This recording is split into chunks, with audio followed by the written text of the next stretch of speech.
안녕하십니까. 실버 똑TV입니다. 제가 오늘 한 1시간에 걸쳐서 이렇게 직접 수기로 작성을 했어요. 이게 뭐냐면 미래 기법 중에 미래를 예측하는 기법 중에 퓨처 필이라는 그 방법이 있어요. 예측 방법. 그 중에 하나로 제가 잘 하는 거 이거 1시간 동안 이렇게 수기로 직접 썼어요. 음.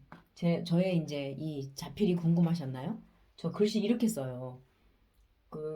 뭐 옛날에는 뭐 펜글씨도 뭐 자격증도 따고 뭐 그랬어요. 오늘 제가 말씀드리고 싶은 거는 장기요양 기간의 미래에 대해서 한번 생각해 봤어요. 이건 저의 생각이고, 저는 대학을 4년제 대학의 어떤 그런 전문 분야를 공부하진 않았어요. 미래학을. 그러나 제가 지금까지 유튜브를 통해서 공부한 학자의 그 강의를 통해서 제가 공부한 내용들을 한번 제가 적용해 봤어요. 여기에서 해결책이 나올 수도 있고요. 그리고 제가 해결책을 제시 못할 수도 있어요. 그렇지만 한번 이렇게 생각해 봄으로 인해서 여러분들이 해결책이나 아니면은 더 나은 미래를 준비하실 수 있는 기회가 되기를 바라는 뜻에서 이거 한번 제가 지금부터 말씀드려 보겠습니다. 자, 이렇게 크게 이 미래 예측을 하는 데 있어서 7가지를 제가 이렇게 한번 만들어 봤어요. 그리고 이제 여러분은 듣고 싶은 말이 있을 거예요. 그리고 알고 싶은 미래, 그리고 꼭 알아야 할 사실, 뭐 이런 내용들을 제가 이렇게 만들어 봤어요. 첫 번째로 국가 사회 문제 역할 확대 이거는 동감하실 거예요. 공감하실 거예요. 개인이 예를 들어서 얼마 전에도 그런 사고가 났죠. 어머님이 치매 어머님을 정신이 좀 약간은 뭐라 그래야 되나요? 안 좋으신 자녀가 돌보다가 엄마가 말을 안 듣는다는 이유로 잘 씻지 않고 냄새가 난다는 이유로 그 엄마를 밖에다가 1시간 이상인가 2시간 정도 내놔서 결국은 돌아가셨잖아요. 저체온증으로. 그걸 보면서 이 문제가 과연 개인의 문제이느냐. 결국은 국가나 사회, 국가가 꼭 사회적 문제를 해결해야 된다는 역할이 확대되는 것 같고요. 그다음 출생보다 사망. 지금은 출생은 32, 3만 정도 태어나고 1년에 그리고 이제 돌아가시는 분이 많잖아요.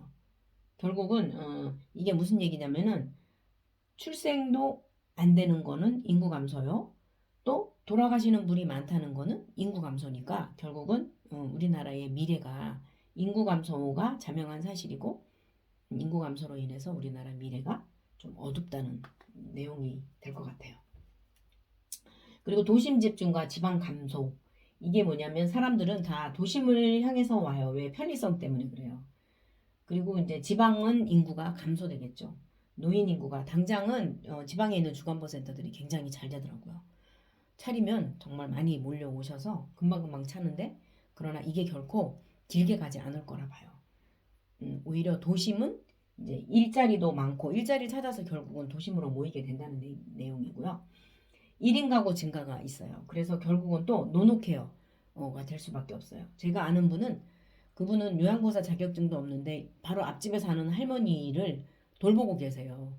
돈을 받는다거나 그런 것도 없어요. 그러나 너무 안 됐어서 이분도 거의 65세 정도 되셨는데 그 할머니 85세 되신 할머니를 돌보고 계세요. 아무 대가 없이. 그래 이런 것들을 보면은 노노케어가 앞으로 되게 많이 그런 나타날 것 같아요. 그리고 다음은 개인 소득의 감소. 이게 또 사회적 문제가 되고 있는 거죠. 장교양의 미래에 대해서 반드시 알아야 되는 문제가. 그러다 보면 저희도 본인 부담금이 날로 날로 상승하고 있죠. 그래서 제가 또 어르신들을 이렇게 모시러 등급을 내드린다거나 어떻게 만나서 이용을 하시도록 해보려면은 가장 먼저 묻는 말이 바로 이 문제예요. 얼마면 가냐고. 그래서 개인 소득의 감소로 인해서 결국은 자녀의 소득이 감소하니까 부모님을 모실 수 있는 그런 여력이 좀 없어지겠죠. 그래서 이제 장기요양 기간이라 하면은 요양원 주간보센터 방문 요양인데 각각에 대해서 한번 생각을 해보기로 했습니다. 그리고 이제 우리 부모님 세대는 무학도 있으세요. 글씨도 모르는 거 있죠. 그런 분도 계시고 또 지식층 이제 우리 나이 아마 우리보다 앞선 나이는 도심에 사셨던 분들은 도시에 사셨던 분들은 고등학교 이상의 학벌을 가지신 분이 상당히 많으세요. 네, 그래서 요 문제를 좀 다뤄보기로 했고 사이드로 제가 요게 뭐냐면은 이게 이제 지금 거의 이제 뭐 예를 들어서 사망이 정말 가장 가까운 연령대라면은 100세, 90세, 뭐 90대, 80대 요 정도. 그리고 60대, 70대 인구 분포를 보는 거예요. 그리고 가장 많은 층이 40대와 50대. 이 층은 완전히 이렇게 동그랗게 가장 많은 층을 이루고 있죠. 그리고 점점 30대, 20대, 10대 그리고 이제 아기들 태어나는 아기들 그리고 여기 아이 뭐 하트 모양 이게 무슨 모양이라고 그래야 되죠? 이렇게 돼버리네요.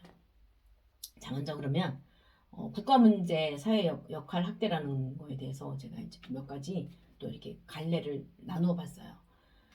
개인이 못하니까 국가가 책임져야 되고 그리고 이제 우리 개인은 또 경제 활동이 바빠졌어요. 돈을 벌어야 되는 단기 일자리 위주로 가게 된다고 해요.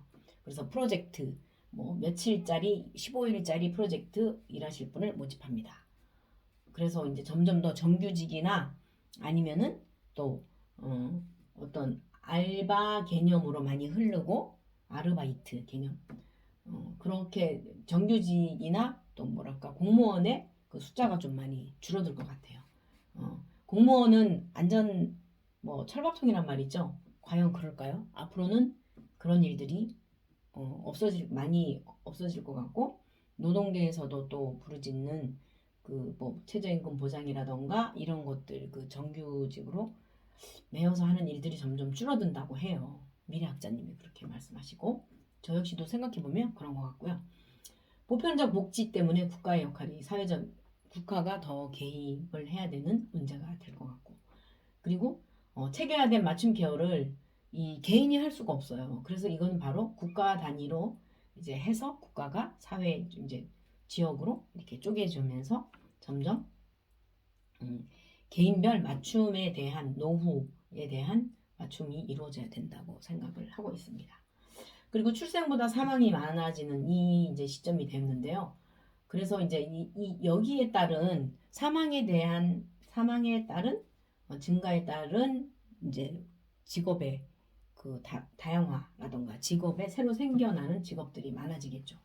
이거 만약에 그 어떤 미래에 무슨 일을 할 것인가 고민되시면은 사망 쪽에 관련된 일을 그리고 코로나로 인해서 어떤 대면하지 못하는 그런 일 때문에 또 생겨날 수 있는 직종이 많을 것 같아요.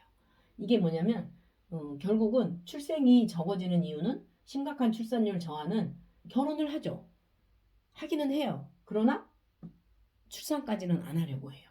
젊은 세대들의 대답이 대부분이 그래요. 제가 또 많이 아기를 안 낳고 싶어하는 결혼한 커플들의 얘기를 많이 들어봐요. 인구 감소가 그래서 결국은 심각하게 되겠죠.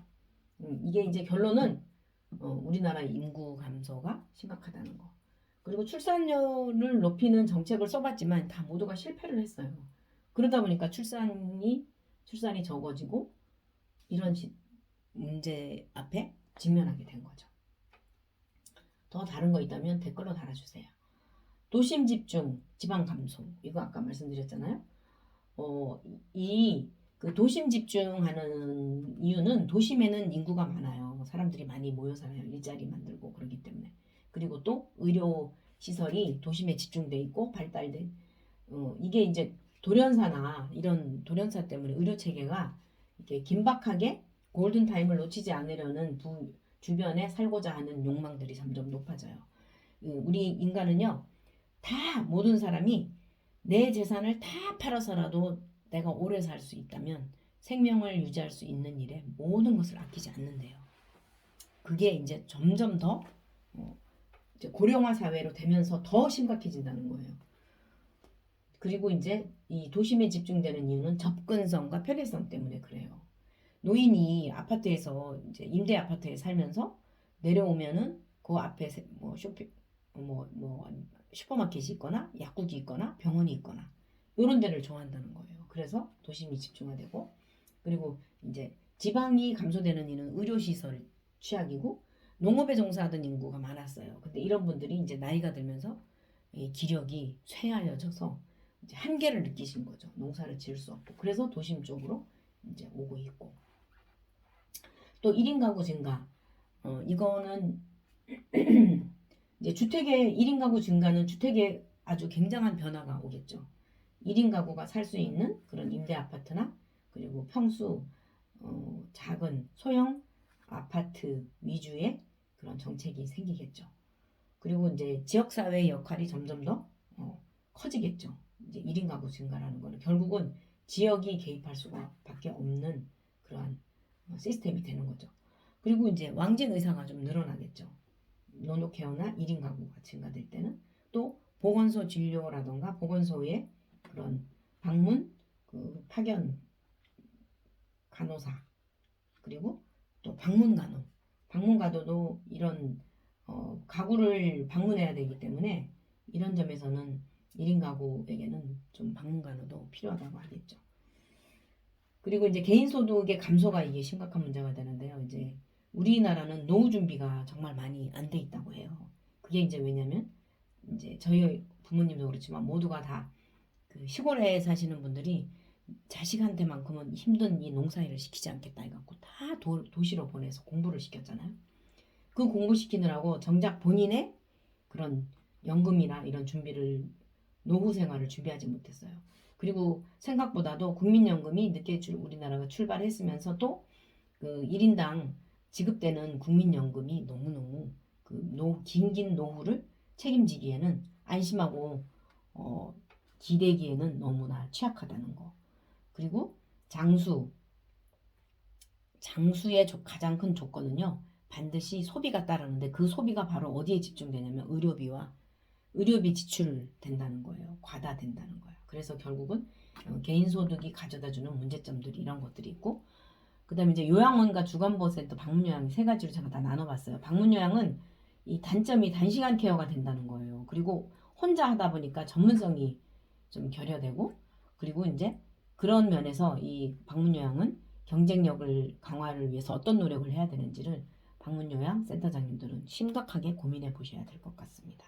점점 더 국가에서 지급하는 저희도 방문요양을 하고 있는데 이번에 어떤 어르신 이렇게 저렇게 다 지출하고 나니까 9만 원인가? 9만 원인가? 쉽게 떨어진다고 그러더라고요. 9만 원 떨어지기 위해서 얼마나 많은 노력을 저희가 했겠어요. 그래서 아마 센터장님들이 아마 스스로 이 방문요양을 많이 그만둘 것 같아요. 그리고 또 이제 주간보센터에 대해서 제가 생각해보면 주간보센터는 어떻게 보면 이 시설에 전문화가 되어 있어요. 그리고 많은 시설에 투자도 들고 그리고 또 이제 이 주간보센터는 집이라는 개념과 집에서 이렇게 왔다 갔다 하시는 그 개념과 우리 이 시설을 갖춰 놓는 거. 이 시설을 갖춰 놓기 위해서는 정말 한두 푼 드는 게 아니잖아요. 그리고 끊임없이 저희도 주간보센터를 운영해보지만 투자예요. 계속. 처음에 저희가 했을 때 그 설치했던 것들이 다 고장이 나고 지금 새로 교체하는 그런 시기가 됐어요. 5년 만에 이런 현상이 벌어지더라고요. 바로 이런 점이고 그리고 이제 주간보센터는 어떻게 보면 시설의 전문화에 따른 종합 케어가 가능해요. 목욕 서비스, 또 손톱 케어 다 해드리죠. 이발, 미용, 임용 서비스 다 해드리죠. 또 거기다가 어르신들의 바이탈 체크를 하면서 예측해 줄 수 있는 거예요. 건강을. 그리고 당뇨 관리라던가 그리고 식사, 간식, 영양 이거 다 챙겨드릴 수 있는 종합 이런 시설의 그 주간보센터가 갖고 있다고 보고 주간보호는 교육기관이라고 생각해요. 꾸준히 어르신들의 교육을 위해서 변화를 위해서 계속 반복적인 그런 교육을 통해서 어르신들의 기억력이라던가 또 치매 어르신들의 단기 기억을 조금 더 이제 늦춰드리는 단기 기억에 오는 문제점을 늦춰드리는 그러한 일들을 굉장히 노력을 많이 하고 있어요. 제가 보기에는 주간보호센터가 너무 짱인 것 같아요. 다음은 요양원. 요양원은 또 제가 갈망하는 앞으로 이제 꿈을 가지고 접근하고 계획하고 준비하고 있는 그렇지만 일단 너무 돈이 많이 들어서 제가 못하고 있어요. 돈을 벌 수가 없으니까요. 저는 없는 돈으로 시작했기 때문에 결국 여기서 요게 저희 주간보센터가 저의 한계인지도 몰라요. 그러나 기회가 된다면 요양원도 제가 좀 하고 싶어요. 1인실을 저는 많이 할 거예요. 그리고 자유를 많이 줄 거예요. 우리의 어떤 어르신들을 행동을 억제한다거나 그리고 억압한다거나 아니면은 자유를 좀 이렇게 뺏는 그런 일은 안 할 거예요. 어르신 스스로 자유롭게 하실 수 있도록. 그리고 기저귀를 가급적이면은 좀 안 착용 안 하는 그러한 요양원을 제가 염원합니다. 그리고 이제 지금 또 요양원의 문제점이 그 대형화되는 요양시설이 많아요. 그리고 국가에서 또 이제 뭐 대형 요양원을 뭐 이렇게 직접 운영하겠다는 그런 계획들도 많이 발표되고 있고요. 그러다 보니까 이제 개인적으로 소형으로 하는 선생님들의 어려움이 그 센터장님들의 원장님들의 어려움 때문에 폐업이 아마 굉장히 많이 늘어날 것 같아요. 이제 국가가 결국은 이제 확대되고 국가가 부담해야 되는 그 금액이 요양원은 많아지죠. 국가 부담이. 이제 주간보센터나 방문요양은 조금의 차별화가 있지만 그런 것 때문에 요양원도 하나의 앞으로는 미래는 좀 문제점이 될 것 같다. 그리고 개인이 부모를 케어하기에는 전문성이 없어서 어느 한 시점에 결국은 부모님을 맡길 수밖에 없는 그러한 때가 반드시 오더라고요. 그래서 그때 이제 부모님을 요양원에 맡겨야 되기 때문에 요양원도 반드시 필요한 그러한 이 장기요양 기관이고 또 요양원의 원장님 스스로도 굉장히 부단히 노력하는 시설이라던가 또 어르신들의 편안한 노후 마지막 가시기까지의 그 기간 동안에 어떻게 보면 그 어르신의 인생을 책임지고 보호자님들의 생활을 책임진다고 해도 과언이 아니에요. 안심하고 맡겨놓으면은 안심하고 그 돈을 버는 그런 일을 경제활동을 할 수 있는 바빠진 경제활동을 잘 할 수 있도록 이렇게 좀 변화가 되어야겠다 하는 생각이 들었고 이러한 문제점들이 결국은 우리 모두가 다 고민해야 할 문제인 것 같아서 오늘 이렇게 한번 제가 이렇게 한번 써봤습니다. 네. 혹시 뭐 댓글 달아주실 분 있으시면 댓글 달아주시고 또 참고하고 서로가 배워가고 준비하고 또 공부해가는 미래가 되었으면 합니다. 오늘도 시청해주신 여러분 감사합니다.